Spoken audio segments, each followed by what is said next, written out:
पहली बार खेलन कोहोरी ब्रज आई कान, दूजे गाँव वारी अनारी नई नई है।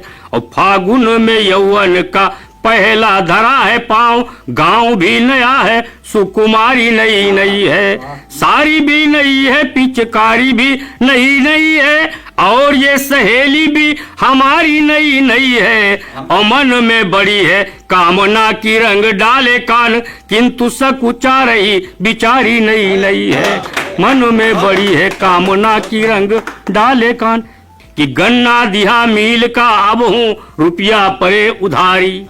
गन्ना दिया मील का अब हूँ रुपया परे उधारी। और कपड़ा कैसे बनी है स्वाचे कलुआ कै महतारी, फटही धोतिया पे हंसी है जमाना, गरीबऊ का जू कुर्छे हो होरी का परबू नंगी चाना। कि कभी नहीं हारे हैं कभी नहीं हारेंगे, कभी नहीं हारे हैं कभी नहीं हारेंगे, दुश्मन के घर उसको घुस कर हम मारेंगे। कभी नहीं हारे हैं कभी नहीं हारेंगे, कभी नहीं हारे हैं। कि हूँ मुसलमान इस पर वहम कीजिए, और धर्म या जाति का मत भरम कीजिए। और जब जरूरत पड़े देश को खून की, जब जरूरत पड़े देश को खून की,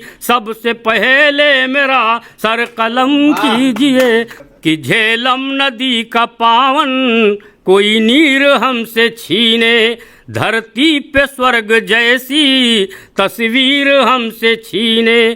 केसर की क्यारियों की जागीर हमसे छीने, और किसके लहू में दम है कश्मीर हमसे छीने। कि जौन बनाइस मोबाइल जो इंटरनेट चलाइस, जौन बनाइस मोबाइल जो इंटरनेट चलाइस, राम करे बहुराए जो हमरे घर में आग लगाइस, राम करे बहुराए जो हमरे घर में आग लगाइस। हमरे भोले भाले सैया पगलाई गए हो राजा, फेसबुक वाली पे रिझाए गए हो राजा, फेसबुक वाली पे। कि 24 घंटा जुटे वहे माँ छोड़ के खाना पानी, कुंटल भर के रहे 10 किलो रह गए दिल भर जानी।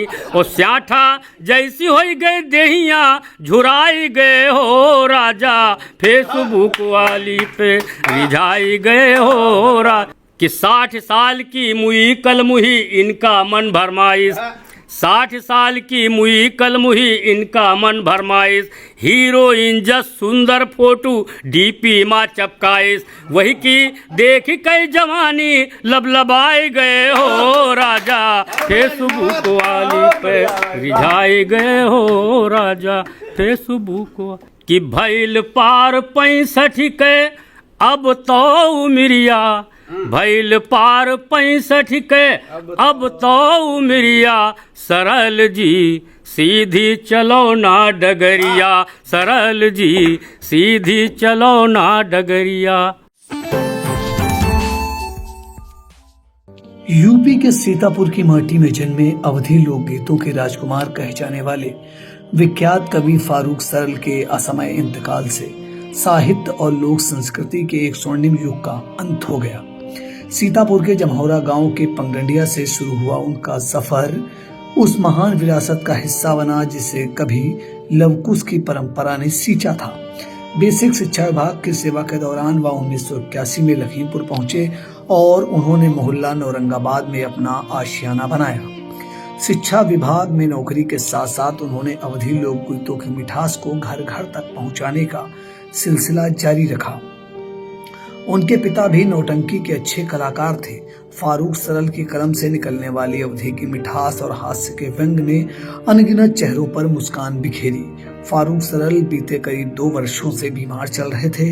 इस दौरान उनका काव्य मंचों पर जाना भी संभव नहीं रहा।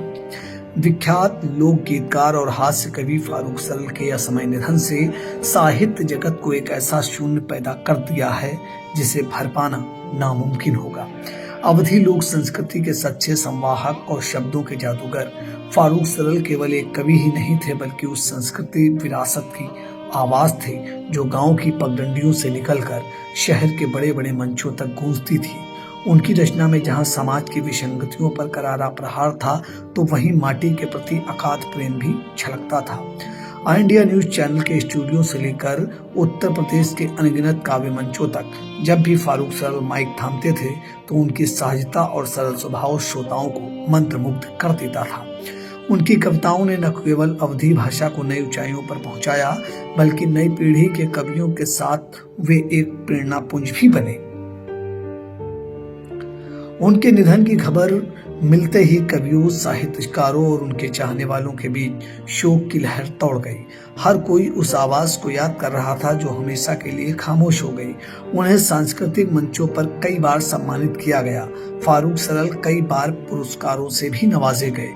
72 वर्षीय फारूक सरल का जाना लखीमपुर ही नहीं, बल्कि समूचे हिंदी और अवधी साहित्य के लिए एक अपूर्णीय क्षति है। ऑल इंडिया परिवार इस दुख की घड़ी में उनके परिजनों के साथ खड़ा है और अपनी माटी के इस महान फनकार को अश्रुपूर्ण नेत्रों से भावभीनी श्रद्धांजलि अर्पित करता है। उनकी यादों, उनकी कालजयी रचनाओं के माध्यम से हमारे दिलों में वे सदैव जीवित रहेंगे। फारूक सरल का जाना महज एक व्यक्ति का बिछड़ना नहीं, बल्कि उस अवधी लोक संस्कृति के एक स्वर्णिम अध्याय का विराम है, जिसने गांव की मिट्टी और सौंधी खुशबू को अंतर्राष्ट्रीय मंचों तक पहुंचाया। आज भले ही उनकी देह पंचतत्व में विलीन हो गई हो, लेकिन उनके लिखे शब्द, उनकी वो खिलखिलाती मुस्कान और ऑल इंडिया स्टूडियो में गूंजे उनके कालजयी गीत सदियों तक आने वाली पीढ़ी के कानों में रस खोलते रहेंगे। अपनी बेबाक लेखनी और सरल स्वभाव से उन्होंने जो स्थान लोगों के दिलों में बनाया, उसे कोई भी वक्त मिटा नहीं पाएगा। वे अपनी रचनाओं के रूप में हमारे बीच में सदैव जीवित रहेंगे, मानो वे आज भी अपनी पंक्तियों से हमें मुस्कुराने और समाज को आईना दिखाने का हौसला दे रहे हों। कलम के इस सच्चे सिपाही और अवधी के इस अनमोल चिराग को हमारा शत शत नमन और अपूर्ण विदाई।